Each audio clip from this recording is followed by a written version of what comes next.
Welcome back to LoyalTV. This time, meet a criminal with a knack for escaping, but who the law caught up with. Over and over and over again. Wilbur Underhill is a very fascinating character. He had a very high reputation as an escape artist. In fact, there's really no record of how many times he escaped, but it's really scores of times.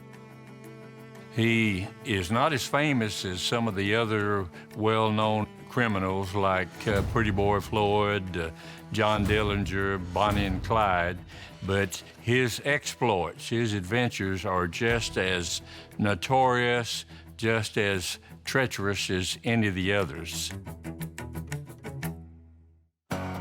Underhill was born in 1901 in Joplin, Missouri, but he actually grew up south of there in Newton County. There are many, many stories about how he chose the life of crime, but he once said he would rather have a full belly and be a bank robber than to starve and be honest. And so his first exploit was when he was very young. He was charged with burglary of a neighborhood home where he stole the silverware. And he was caught with the goods, but he was released later on from that because he had no record and he was still relatively young. But he graduated after that and got into armed robbery.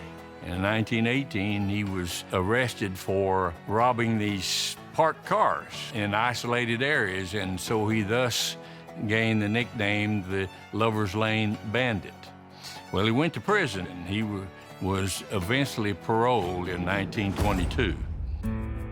After his release from prison, Wilbur Underhill's crimes grew more and more violent, culminating in a Christmas Day murder and the first of many jail and prison escapes. 4 years later, on Christmas Day, 1926, he and another buddy robbed a drugstore in Okmulgee, Oklahoma. And during the robbery, a teenager there by the name of George Fee was shot and killed.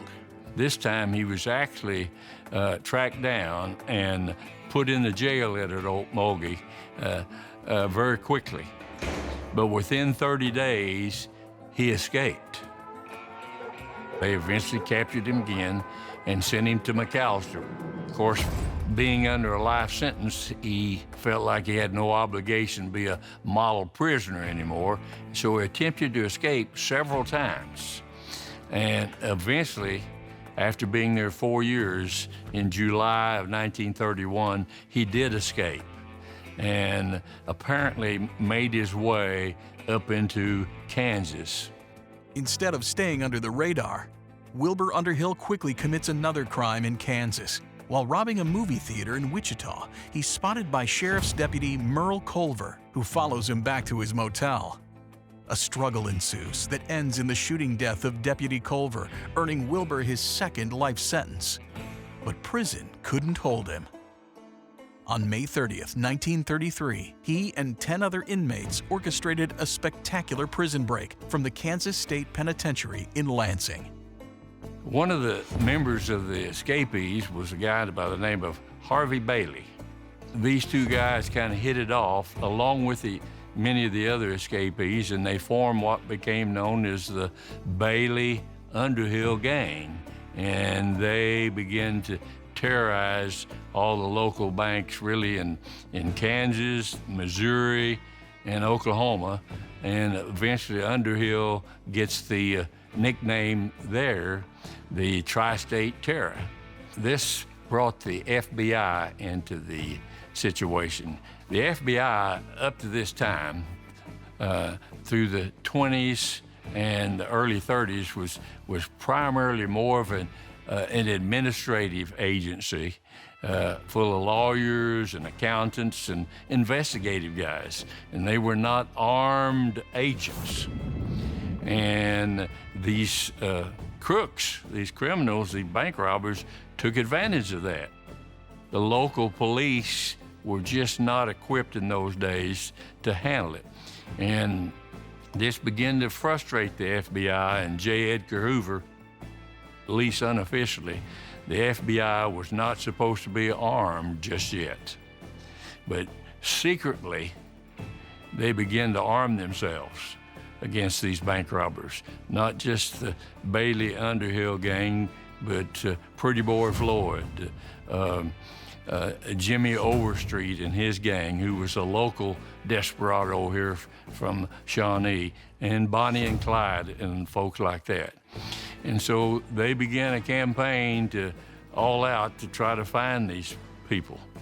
In December of 1933, the FBI, already in Oklahoma searching for Charles Pretty Boy Floyd, received a tip that Underhill was hiding out in a rent house in Shawnee at 606 West Dewey Street.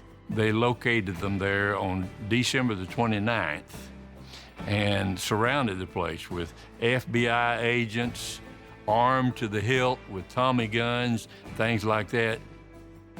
Colvin, who was the FBI agent out of Oklahoma City, went up to the window and hollered out and said, "We've got you surrounded, surrender." When he heard that command, he responded in kind with bullets.